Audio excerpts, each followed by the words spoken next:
Hello and welcome to Fantasy Premier League, the D and its journey. You have joined the correct video for game week differentials for game week 11. Hopefully here to boost your rank. Some of my calls have been absolutely spot on the last couple of weeks. Some of them have been a little bit off. Everton continue to let the team down, but look, there's only so much you can do. On paper, they had Southampton, and that looked like a juicy fixture. In reality, sometimes it just doesn't work quite out the way you'd anticipated. And look, sometimes you get them right, sometimes you get them wrong. Let me know in the comments what you think. Make sure you get involved with the liking of the button. Press that. And if you're new, please smash the subscribe button. I want to try and grow this channel. If you want to get interested in talking all things fantasy, please check out the link to the WhatsApp group. It's free service. You can come in there. You can talk to me one-on-one or with the other boys that are in there. And also, yeah, just get involved. And the league code's there as well if you're interested in trying to take us all on in fantasy in our own league. So without further ado, let's get into the show. Differentials for this game week. So the best place, as usual, to start is the fixture difficulty rating. So we go there. Let's have a quick look at who potentially should be targeting this week. Now, Bournemouth are a team I like the look of, and they're going to feature heavily in this video, as are Brentford yet again. Their assets still look pretty good. Crystal Palace, I can't really recommend them. It's just too erratic. Everton, they're going to feature again, but my God, they are burning me hard. If it wasn't for the Everton assets, my differential videos would look amazing the last 2 weeks. So, look, they need to pull their fingers out and start getting on with it because they've just been disappointing. Fulham, I like the next couple of games, but I'm not too sure. Man United are definitely a punt-worthy team this week. They're going to feature heavily in some of the differentials I'm going to throw up. I really like some of their assets, and especially if you're wild cutting in game week 12, I think it's a real big play to go for a 1 week punt this week. I have gone for a 1 week punt this week. I have ditched Ollie Watkins before he dropped in price, and I bought in Dominic Solanke. I can tell you, he's my first differential, but we'll get into his stats a little bit because Spurs have the Ipswich at home game, and I really like that. And obviously, the other game that's going to focus heavily here is the Southampton fixture. Now, I know Everton made a meal of this fixture last game week, but I tell you what, Wolves are not going to do the same thing. So you can back them in. Strand Larson, Cunha, Ait-Nouri, they're going to feature heavily. There's no reason why they're not going to pop off in that game week. And without further ado, let's get into the transfers bit and find out who I actually think's a good shout. So as per usual, we are going to start on the goalkeepers. And I told you, the Leicester game, Man United obviously scored 5 against them less than a week ago when making this video. Obviously, I'm making this video prior to the Brentford and Fulham game tonight. And the main reason why is because I'm going on holiday, so I pre-recorded this on Monday afternoon. So I don't have those results yet. I am expecting it to be an entertaining game, but we'll just have to wait and see. So I apologize for that in advance, but otherwise you're not getting any videos. So look, moving in here, obviously, Andre Onana hasn't had the good last 3 weeks. Obviously, hasn't kept a clean sheet in 3 weeks. However, he's got a juicy run coming up. And Leicester at home, Ipswich away, Everton at home. I can foresee potentially three clean sheets. I mean, you can see here the expected goals actually have been quite high the last 2 weeks. Obviously, 1.53 versus Chelsea and 2.98 versus West Ham. But Brentford was more of an accurate reflection, 0.86. Villa, 0.42. I mean, the Tottenham game, let's just talk about that, 4.59. I don't know how he kept so many out. But I really like him. I think that potentially United win the next 3 games. They're all easy fixtures. Andre Onana is going to start and goal. I'm backing him into a keep, probably 2 clean sheets out of 3. I think he's your goalkeeper differential at least for the next couple of weeks. I'm not going to mention Jordan Pickford. Jordan Pickford has burnt me the last couple of times. However, Nick Pope is someone that you potentially should be looking at. Now, as you can see there, they've got West Ham at home, Crystal Palace away, following Nottingham Forest away. Nottingham Forest is showing up as a green fixture. I'm not 100% sure on that. But Nick Pope, if you're thinking a little bit outside the box, again, he's a little bit more expensive at 5 mil. They do have a very nice soft run coming up. Other than the Liverpool home game, you really quite like the fixture run there for Newcastle up until game week 20 or so. In fact, probably up till game week 25. So look, I wouldn't hesitate in bringing him in. He's obviously the number 1 for Newcastle, so I think that's definitely a shout. Leno, again, 5 mil. I just don't know about that. I think I'd be looking more for like a 4.5, 4.4. I mean, Dean Henderson isn't a bad shout at 4.4, and Jose Sarr is obviously in goal for Wolves. Now, I know his stats have been poor. He's only got 2.22 since he's come into the team. However, Wolves run's amazing, and they've got Southampton at home. You can almost think that he's going to get a clean sheet this week. I think any Wolves defender is going to get a clean sheet this week. So he's also a really good differential this week. So Jose Sarr there, I quite like him, particularly if he's going to hold his place in goal over Sam Johnston. I think there's every reason to get involved with him moving forward. Now, onto the defenders. This is where it gets a little bit more creative. So obviously, ownership for like Gw11, like it's hard not to recommend him, but he's not a differential. He's owned by 30% of the team. So he doesn't qualify. Now, Aina, if you had him, he is amazing. I didn't suggest him last week, and who could have foreseen that they'd keep a clean sheet and he would score a goal?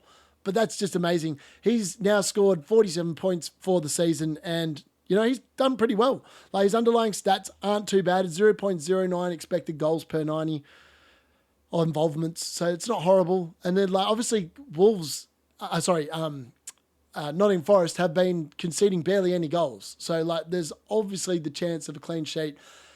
This week, I'm not 100% certain how they're going to go. Newcastle visit Vizak in the team, it's always dangerous. Then they've got Arsenal. Then they've got Ipswich at home. So the run does get harder, so it's hard to recommend. But shout out to him. He's only owned by 8.8%. And whoever had him this game week saw their rank go exceptionally high. So well done to him. I wouldn't be recommending him this week, though. Gahey's a good shout. I don't mind him as a Palace player. He's actually been doing all right. He's scored a goal. He's kept a clean sheet the last couple of weeks. Crystal Palace have got a weird fixture run. So, again, he's hard to recommend. But for a cheap defender, he's pretty good. 4.4 is not going to cost you a hell of a lot of money. Leif Davis, you make the cut this week, mate. It's not a nice fixture away at Spurs, but after that, it's got a fairly nice run for like the next 5 or so games after that. His attacking returns have been there. Unfortunately, they just don't keep clean sheets. So unless he's contributing like goals or actually getting assists like he did this game week, it's hard to recommend him.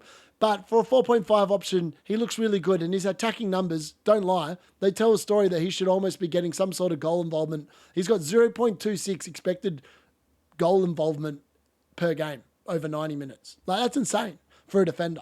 He's really good.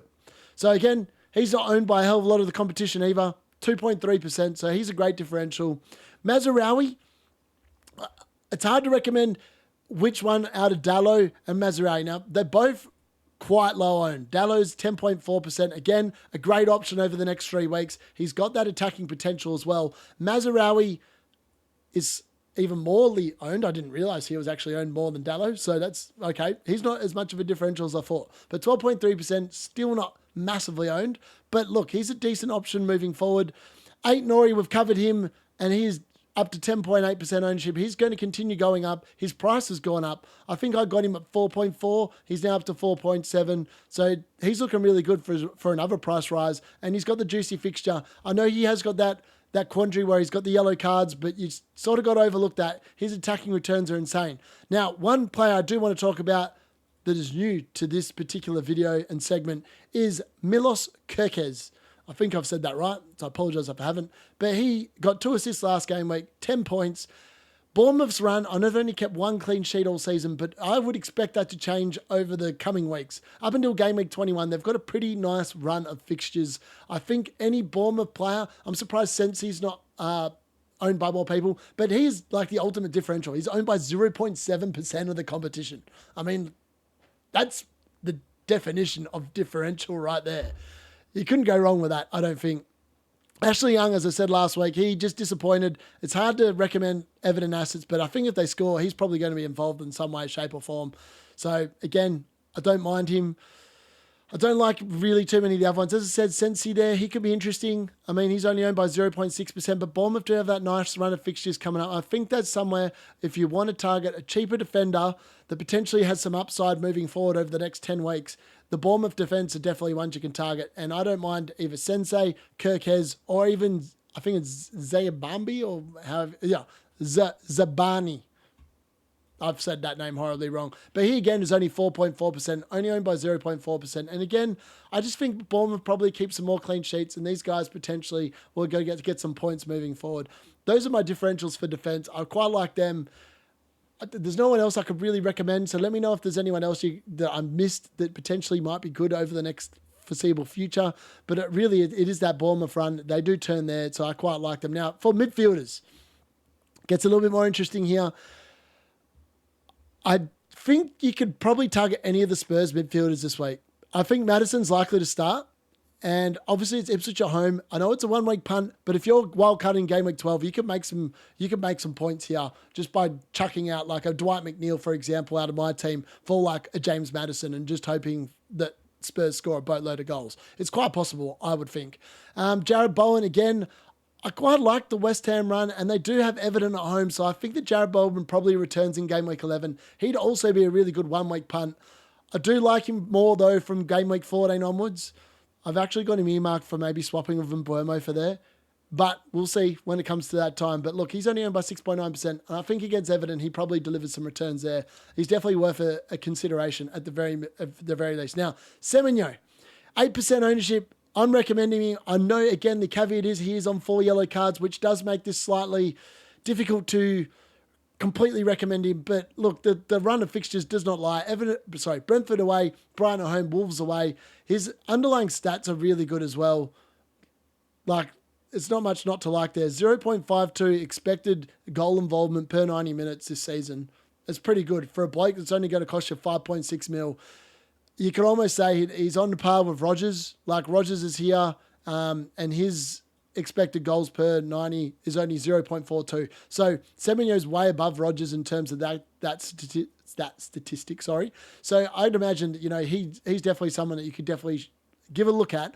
And he's not owned by many people because lots of people have gone for the 4 premium midfielders like the Salah, Saka, Palmer, and Mbuemo, and then Rodgers or someone cheap. I think if you can upgrade Rodgers to like a Semenyo, it looks really good, especially for the next 10 weeks. That's my thoughts anyway. Moving down the list, I don't mind Kulusevski as well. And again, the Fulham assets look half decent.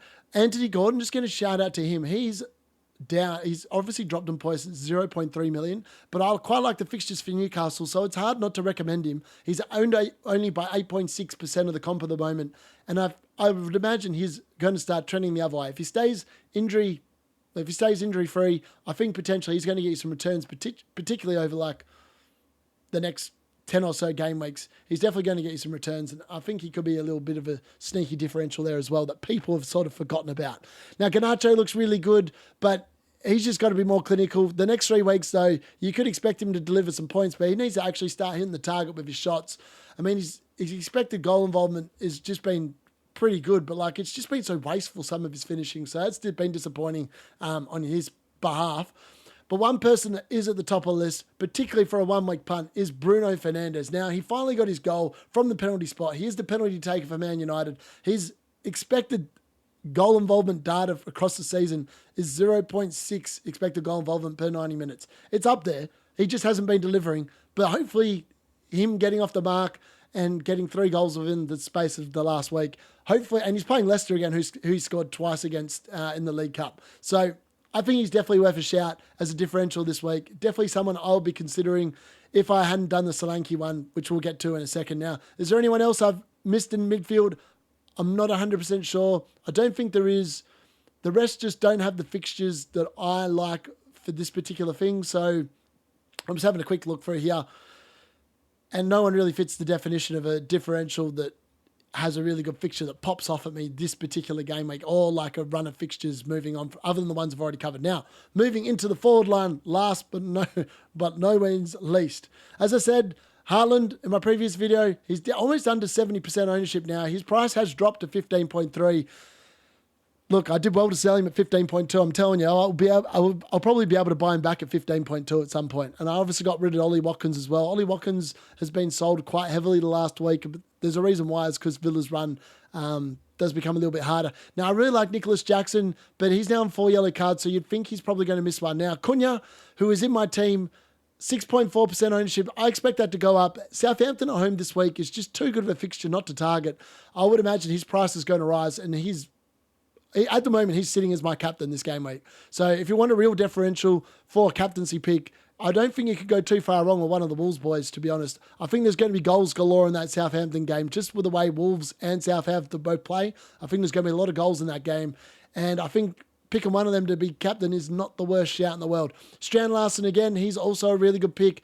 I think you could actually double up on the Wolves attack and you'd be quite happy with it. You could literally triple up on Wolves and have Strand Larsen and Cunha in your team and feel quite confident that all three of them are going to return with Aït-Nouri. Yeah, look, he'd definitely be forming a part of my wildcard draft this week. Let's put it that way.